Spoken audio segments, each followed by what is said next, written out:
پرویز دلاوري ډاکټر صاحب زه د افغانستان نه یم. زما د ډپریشن 7 سال وشو. اوس مې ورسره لاسونه او آل باډي کار پرېږدي.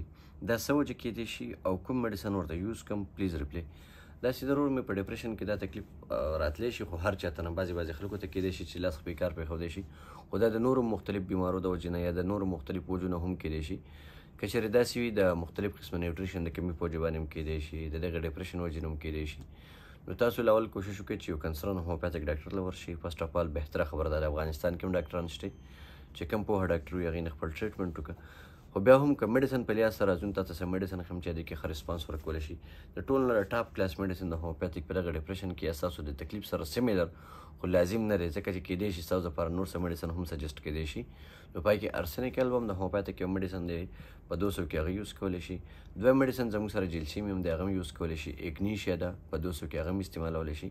پیسیفلورا به په کیو کې استعمالولی شي. دغه شان کالیپاس 200 هم استعمالولی شي، یا کالیپاس 6x دا هم مونږ استعمالولی شو. خو د دې نه علاوه نور هم ډېرې دواین دي چې هغه ستا لپاره استعمال کې راتلی شي. کوشش وکړه چې کوم هم تاسو ته نږدې دغلته هومیوپیتھک ډاکټر وي، پوهه ډاکټر وي، هغې له ورشه، د هغې سره رجوع وکړه.